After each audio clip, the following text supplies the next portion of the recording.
छत्तीसगढ़ विधानसभा में नारी शक्ति वंदन अधिनियम पर चर्चा के लिए बुलाया गया विशेष सत्र राजनीतिक गर्माहट के बीच खत्म हुआ। सदन में पक्ष और विपक्ष के बीच तीखी बहस देखने को मिली, जहां एक ओर महिला सशक्तिकरण को लेकर बड़े दावे किए गए, वहीं आरोप प्रत्यारोप का दौर भी जमकर चला। इस खास सत्र की सबसे बड़ी बात रही महिलाओं की बढ़ती भागीदारी। सभापति की कुर्सी पर महिलाओं को बैठने का अवसर दिया गया और दर्शक दीर्घा में भी महिलाओं की उल्लेखनीय उपस्थिति ने इस चर्चा को और खास बना दिया। सदन में चर्चा के दौरान मंत्री लक्ष्मी राजवाड़े ने विपक्ष पर बड़ा हमला बोलते हुए कहा कि महिलाओं को आरक्षण देने के उद्देश्य से लाया गया नारी शक्ति वंदन अधिनियम विपक्ष के विरोध के चलते अटक गया। वहीं मुख्यमंत्री विष्णुदेव साय ने मीडिया से बातचीत में विपक्ष को घेरते हुए परिसीमन और महिला आरक्षण के मुद्दे पर तीखी प्रतिक्रिया दी। उन्होंने कहा कि अगर समय पर परिसीमन होता तो देश में और अधिक लोगों को प्रतिनिधित्व का मौका मिलता और लोकतंत्र और मजबूत होता। सीएम साय ने यह भी कहा कि आज लोकसभा और विधानसभा क्षेत्रों का दायरा इतना बड़ा हो चुका है कि जनप्रतिनिधियों के लिए हर गांव तक पहुंच पाना मुश्किल हो गया। ऐसे में परिसीमन न सिर्फ प्रतिनिधित्व बढ़ाता बल्कि विकास को भी रफ्तार देता। मुख्यमंत्री ने साफ कहा कि केंद्र सरकार ने इस विषय पर स्पष्ट और तार्किक रुख अपनाया, लेकिन विपक्ष ने राजनीतिक कारणों से इसका विरोध किया। उन्होंने तीखे अंदाज में कहा कि महिला आरक्षण को लेकर विपक्ष की नीयत कभी साफ नहीं रही और इसी वजह से वे परिसीमन और जनगणना जैसे मुद्दों को बहाना बनाकर इस ऐतिहासिक पहल को रोकना चाहते हैं। सीएम साय ने अंत में कहा कि प्रदेश और देश की जनता अब सब समझ चुकी है और इस तरह की राजनीति को कतई स्वीकार नहीं करेगी। वहीं विपक्ष ने सत्ता पक्ष पर राजनीति और महिला विरोधी होने का आरोप लगाया। आइए सुनते हैं नेताओं के बयान।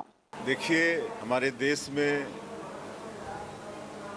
और देश के विधानसभाओं में और लोकसभा में, पार्लियामेंट में महिलाओं को 33% आरक्षण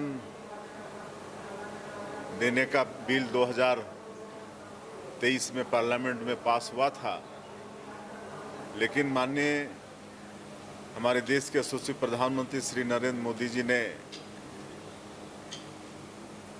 16, 17, 18 अप्रैल को एक संशोधन